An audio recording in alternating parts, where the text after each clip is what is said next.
as the anniversary of that terrible fire looms. Let's look at what's been going on recently at the Grenfell Tower inquiry.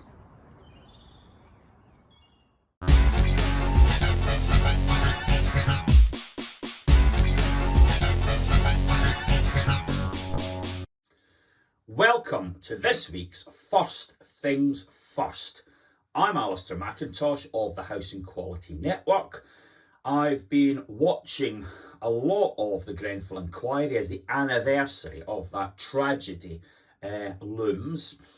And I think the big theme for today's session has to be, how can we prevent a tragedy like that ever happening again? I was particularly interested to see the testimony from Amanda Johnson. She worked at the council, Kensington and Chelsea, for quite some time, and her role was to oversee the ALMO, or the tenant management organisation that was managing the stock. I had met Amanda a number of times over the years, thought she was a conscientious professional, hard-working woman. My respect for her has increased colossally since watching her testimony. Honest, heartfelt apology and some very good ideas about how we can prevent a tragedy like this happening again. And as she was talking, I couldn't help but be reminded of the old phrase, "There but for the grace of God goes I." There was a hard-working woman, hasn't walked away from her job, still hard at it, still playing a valuable role. I am not at all satisfied that I, or the vast majority of housing professionals I know, would have done any better at preventing that tragedy. That's a good person in very difficult circumstances. Amanda is plainly haunted by what happened, and she told the inquiry not an hour goes by without her thinking of that dreadful night and the circumstances that led up to it. Where she is particularly clear is on what went wrong and what we have to do to put it right. One of our big points is that we need access to technical experts on safety at social landlords. They had just disappeared. She had no one to turn to for the right sort of advice on fire and safety. What can you do in those circumstances? So within the organisation, more technical expertise on safety.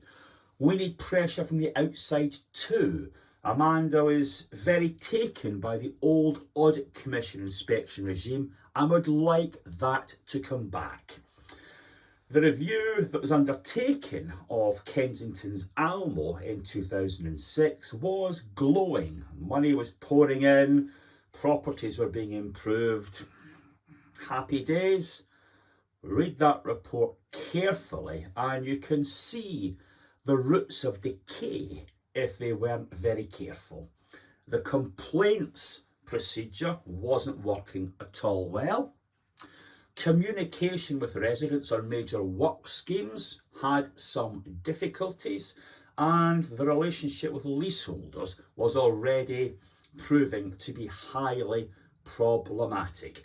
Now, in 2006, the Audit Commission didn't particularly home in on fire safety, but they certainly looked at gas, asbestos and some other factors. So I could take her point that a revised, a regenerated approach to inspection would apply that external pressure that we all need from time to time.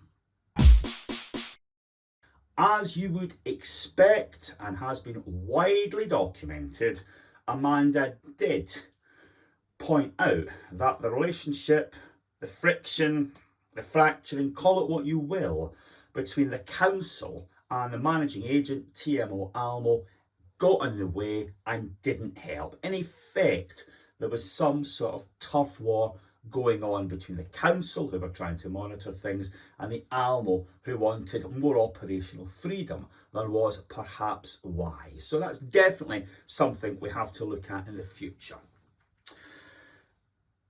At the very end of her evidence, Amanda makes a very powerful statement. She was brought up in council housing. She absolutely believes in it, and she drew attention, as many of us do, to the decline in investment over the years. Crazy things like trying to sell off high value voids, the right to buy, and the rent cut, all combining to starve the service of the resources it needed. And she ends up saying a clarion call that council housing is a really important community asset that should be valued. And I couldn't agree more with her. Any meaningful legacy from Grenfell must give Amanda and her colleagues the tools to do the job.